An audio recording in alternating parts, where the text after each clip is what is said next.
You're welcome back. Remember to like and subscribe on this channel to get all the exclusive gist I have for you. Yeah, starting with the good things that happened in the week. I am so excited. Wizkid and burnaboy won the moboaward. Yes, I am super excited. Yes, Wizkid won the best African act, while burnaboy won the best international act, and it was lit. Like, we're all in full joy. Although some Wizkid fans are trying to make it a war between the Davido, but well, we are happy about good things and we'll leave bad energy away. And Tiwa Savage performed live at the moboaward. It was just beautiful to watch. In case you missed that, please go and tune in and watch because she performed well, and she also did the whole NSAS tag to it, which was just epic.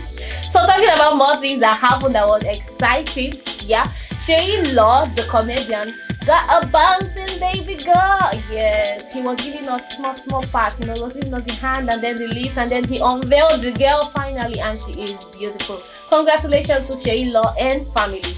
I'm talking about more things that were exciting happened in the week here. Some Regina Daniels fans said that Ned Woko should not go and marry another wife. That their superstar Regina Daniels cannot be one of the wives. That this Regina Daniel has to be the last and final boss up. And they took placard and they went to the road. So it's a serious something. It was so funny to see actually. And then talking about more things, Tasha and Erica hooked up in the week, and it was just beautiful. It almost broke down the internet because everybody were like, oh, two disqualified gangs, but they were looking fresh and fly and they were excited, and they were calling themselves successful. Well, I like to see women win. So talking about more things that happened in the week, Mr. Easy, yeah, our singer, our Otedola's in-law, said that we can now buy shares on his songs. Like, we can have an equity percentage on any of his songs. Wow, like this is just beautiful. So in case you're looking for where you can invest, yes, you can invest in Mr. Easy's song, and then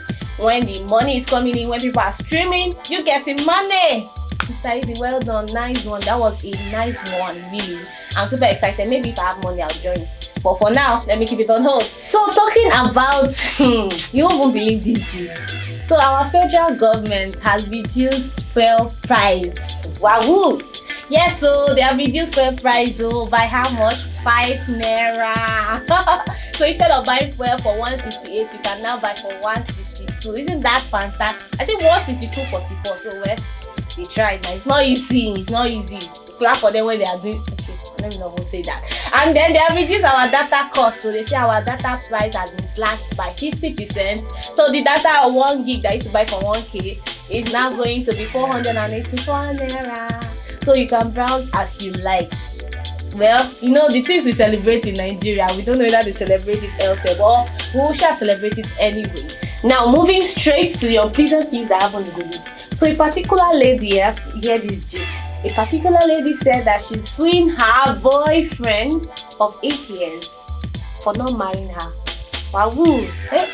Now it's a serious matter. Okay, if you date somebody for 8 years, you must marry her. So the lady is suing her boyfriend of 8 years to court. So the whole thing has been set up. So the boyfriend will go and answer in court why he has refused to marry after 8 years of being in a relationship, basically. And then blogger Ubi Franklin has said that you should not go and have plenty baby mamas so that it is emotionally draining. Okay, so it's not that it's now said nobody should be like him, that having kids with different women, it is both financially and emotionally draining. Nobody should be like him. Yes, listen to him in case you are planning on going that route. It's not nice at all. It's not good anyways. And then Duncan Mighty has, in short, the story of Duncan Mighty and his family is just depressing. Duncan Mighty allegedly finds out that his daughter of how many years is not his daughter according to DNA test. So he's having a lot of clash with his wife in the house, and a lot of things are just going down on that part. And then Daddy Freeze reached out to him that he wants to do an interview to know his own side of the story. And then hula, Duncan Mighty lambasts Daddy Freeze that look at him coming to look for interview because his family is having a problem, that the guy should go and meet his Alika platform, that should never come to him again basically. So Daddy Freeze, here, they say you should not ask for interview. It's only when people have problems to come and ask for interview. So please calm down. So apart from all that, very unpleasant things happen, and I'm still even going into the gist. So So Burna Boy side chicks are still on the matter. They are still coming at each other now, because I don't know who the main chick is, who the side chick is. So the supposedly main chick, Steph London, has come out to say what is all this whole drama happening, all this Nollywood film that is happening. And then Jopel took offense and she was like, look at her, you come to my DM to be asking me questions, and then you come on public and be acting like you don't know what is going on. And they've been at their head. Well, I'm waiting to see the end of this gist, because, well, just like this, it's always sweet to know how the whole thing unfolds and it ends, basically. So still on that, we're still talking about sad things. This is sad. Kiki Modi, I know you remember Kiki Modi from Sex for Grades. You know, she did a whole documentary and pushed it out there. It was really good to see that people are really checking out what's happening in universities and schools and how lecturers are doing things over there. Yes, she has been accused of collecting all the reward of the owners of the documentary.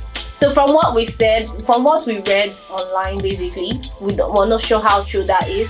She said that she's not the original brain behind the whole Sex for Grade, that she was just supposed to be a media person that you need to present it out there. It was one Oge Obi that had the whole idea, did the whole run around and everything, and blah blah blah. So there's still a lot of controversy there. Like, you just have to hear that people that we think that they have hope somewhere, and then something like this is coming up. But we want to clear the air and know who is saying the truth and who is, fabricating stories.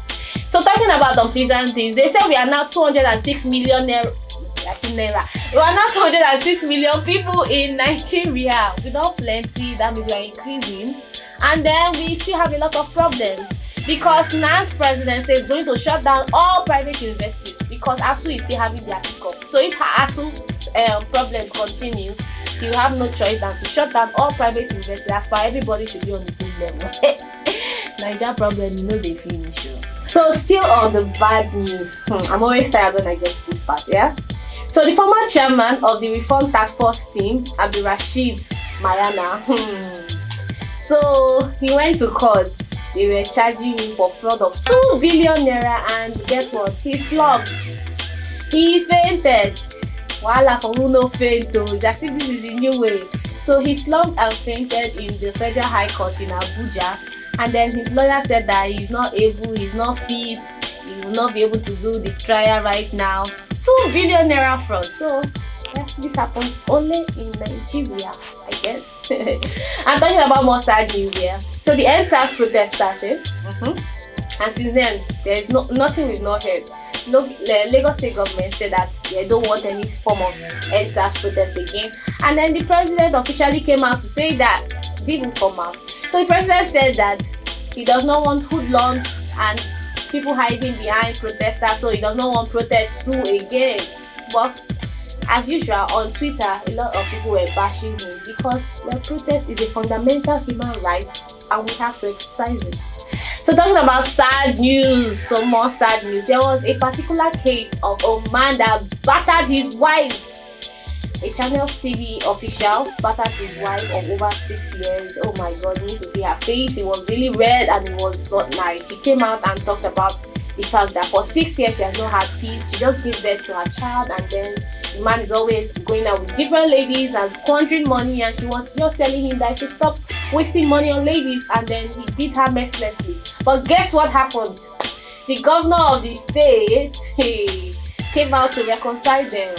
So we did not see the guy where he was apologizing. We saw the lady coming out to say that the governor had reconciled them and they were hugging. So that is the end of the matter. It is sad to hear that somebody that finished battering his wife like that is getting a pat at the back. They are tapping him and telling him, well done, son.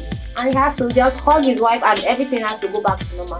So he has finished his work of battering his wife and everything has gone back to normal. But people are there charging Channels TV, like a lot of people on Twitter are saying Channels TV has to produce the man and he has to, pay for all this crime that he has committed. It is wrong. Oh, wrong now.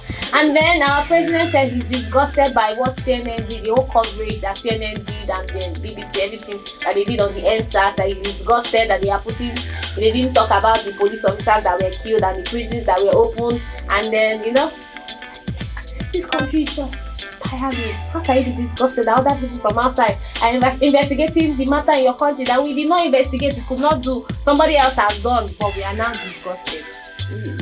Wonderful. Well, talking about more things that was just sad, Davido lost his bodyguard TJ. It was just so sad to hear. So Davido came out and said he was devastated, he's tired of being strong. It was really hurting because the bodyguard has been with him for over 11 years and he has been like his personal person. So it was a sad time for a lot of people on Twitter in the course of the week. So a community leader, and I don't want to even go there. So when I thought men cannot shame us more than they are shamed us, well, we see another very grown man, a community leader in Delta State, raping a very young girl. Like, why? With all this say no to rape, no rape, all the old gist about rape, a guy is still raping. There's still a lot of rape cases out there. So he was flogged publicly. I don't know, aside the flogging, I hope they are going to do other things because it's not flogging that we're going to hear. So he was flogged publicly for raping a 7-year-old, very young lady, and it was just, the pictures and everything was just devastating to watch and just see, basically. So in case you missed out in any of the things that happened in the week, remember to follow us on all our social media platforms, Gistongist NG on Instagram and Twitter, Gistongist Media on Facebook, because we have all the exclusive gist there for you. And leave your comments in the comment section below. Tell us how you feel about the whole thing that happened in the week. Which one touched you more? Which one touched you less? Just how you feel basically about everything that's happening in this country. So remember to like and subscribe on our YouTube channel, Gistongist NG. Subscribe and remember to turn on the notification to get all the exclusive gist I have for you. See you guys in the next episode. May your girl only teasy. Bye.